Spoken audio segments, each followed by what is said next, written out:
Since the first whisper of trouble, the story of Nancy Guthrie has gripped the nation.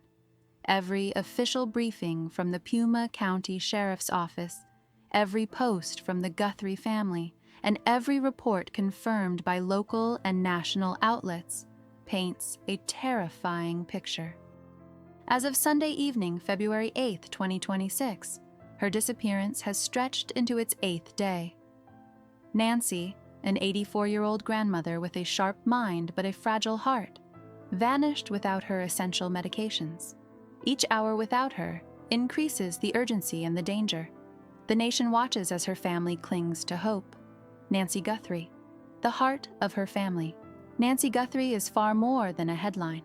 She is the cornerstone of a family shaped by love and resilience. After losing her husband suddenly, she raised 3 children on her own. Savannah is a familiar morning voice for millions, while Annie and Cameron have built nurturing lives in Tucson. Friends, neighbors, and church members describe Nancy as joyful, fiercely independent, and quick to laugh. She gave warmth and stability to everyone around her. Her life has been defined by hope and love, and her home in the Catalina foothills was her sanctuary. That safety has now been shattered. The home where safety turned sinister. Nancy's home was a quiet, single-story ranch-style house tucked into the Catalina foothills. Surrounded by desert views, saguaros, and spacious lots, it offered privacy and peace. She moved with a walker, carefully navigating her home. Her mind remained sharp despite physical challenges, and she managed chronic conditions requiring daily medication. Any disruption to this routine could become life-threatening. Her disappearance after a normal Saturday night has shattered the security she carefully cultivated. The home that was once a symbol of comfort now holds the first clues of something far darker: forced entry, blood, and a terrifying absence. Timeline: Saturday night, January 31st. Saturday evening began as usual. Nancy enjoyed dinner with her family, sharing laughter and warmth.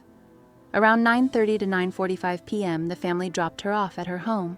She entered using her walker, and by 9:50 p.m., the garage door closed behind her. Nothing seemed amiss.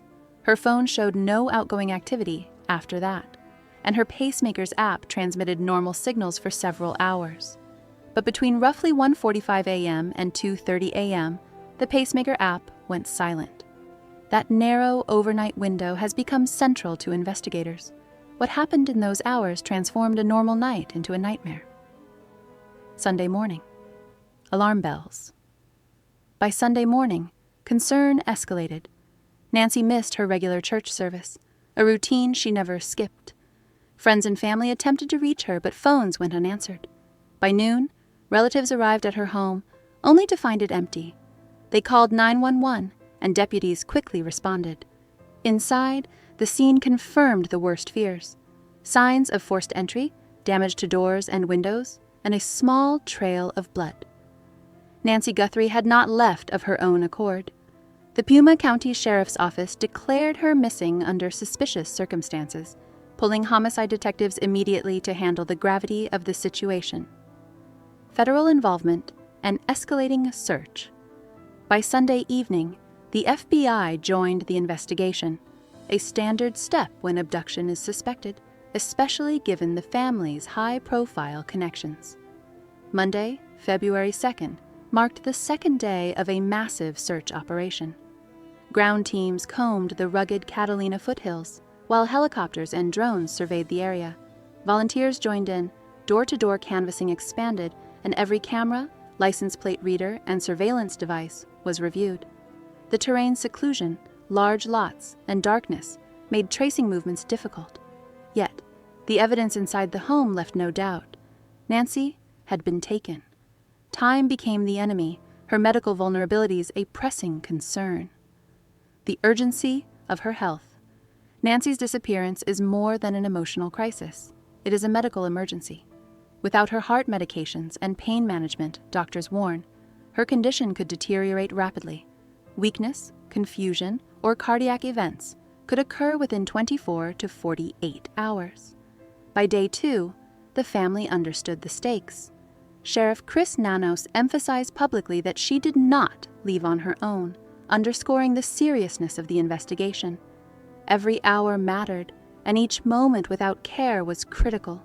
The urgency of finding her alive intensified the search, bringing more eyes and resources to the case as hope and fear battled every passing day. The family's plea. In a heartbreaking video plea, Nancy's children addressed the public. "Whoever has our mother, we need to know you have her alive," they said. Her daughter's voice was steady, imploring anyone with information to speak. "Mama, if you can hear this, you are the strongest woman we know. We love you. Stay strong."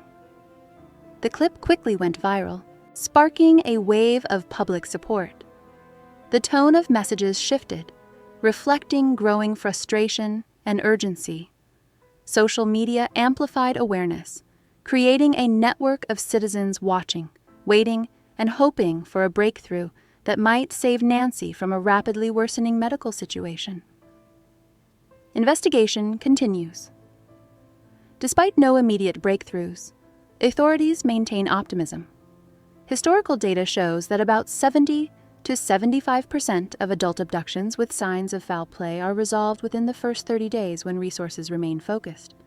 Elderly victims with medical needs often survive when cases receive sustained attention, as captors frequently struggle to provide necessary care long-term. Public pressure and media attention can force mistakes or disclosures. The critical questions remain. Has Nancy received any care or medication? Is the person behind ransom demands the same as the abductor? Investigators continue to chase every lead with urgency. Community call to action law enforcement, and the family urge anyone with information to come forward. Residents of the Catalina foothills, travelers in the area on January 31st or February 1st, or anyone with knowledge of unusual activity are asked to report it. Healthcare workers, neighbors, and anyone who might have seen something out of place could hold the key. Tips can be submitted anonymously, and even small details can become crucial evidence. Every witness, every observation might help locate Nancy before her health deteriorates further. Community vigilance is now a lifeline in her search. The human toll. Nancy Guthrie never sought attention. She wanted quiet mornings, family dinners, church on Sundays, and the dignity of living independently.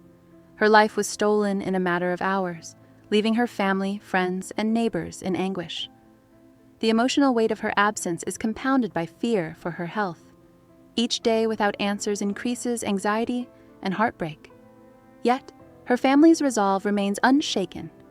Hundreds of law enforcement personnel, volunteers, and strangers are still searching. The nation continues to watch. Nancy's resilience and her family's unwavering hope drive this relentless effort. Conclusion: keep her name in the light. As Day 8 comes to a close, the search continues with undiminished intensity. Investigators remain diligent, analyzing every lead and tip, while her family pleads for her safe return. The uncertainty is unbearable, but the dedication of the community and authorities fuels hope. Nancy Guthrie represents more than one life. She embodies love, perseverance, and the quiet dignity of a life well lived. The call to action is simple. Share information, stay vigilant, and keep her name in the light. Together, hope and effort may bring Nancy home. Her story is far from over.